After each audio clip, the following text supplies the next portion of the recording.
bassin toulousain, c'est l'aéronautique qui subit de plein fouet les effets de la crise. Ce n'est pourtant pas l'argument avancé par T-Systems pour fermer son site. Ce sous-traitant informatique n'a pas renouvelé son contrat avec Airbus. Christine Ravier, Marion Meyer.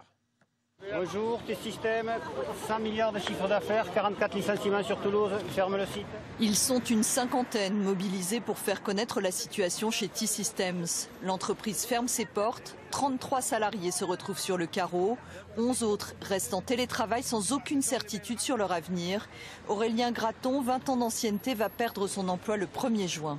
Moi je me sens lésé, floué, bafoué, mal informé, on se sent vraiment, je sais pas, j'ai pas de mots là, je suis tellement en colère, tellement fatigué aussi de ces non-dits, de cette manipulation de la direction qui nous mène en bateau depuis des mois et des mois. Nous dépendons de la société ou du groupe T-Systems International qui est un groupe allemand, qui est une filiale détenue à 100% par Deutsche Telekom, qui a réalisé un chiffre d'affaires en 2020 de 101 milliards d'euros.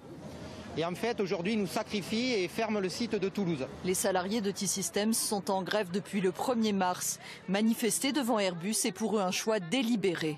Airbus dit qu'il y a 0 licenciement, mais ils ont une responsabilité bien sûr sur cette situation. C'est eux qui, à travers les contrats d'achat, organisent finalement cette délocalisation et détruisent cet emploi. Ça n'a rien à voir avec la crise aéronautique. Le but ici, c'est de rationaliser, de couper dans les coûts, et c'est les salariés qui vont en payer les frais, quoi. Le plus choquant, quelque part, c'est de faire supporter aux contribuables français toutes les conséquences, alors que ces entreprises ont les moyens. Ces salariés savent qu'il leur sera très difficile de retrouver un emploi vu le contexte. Ils espèrent pouvoir interpeller Emmanuel Macron en visite à Toulouse demain.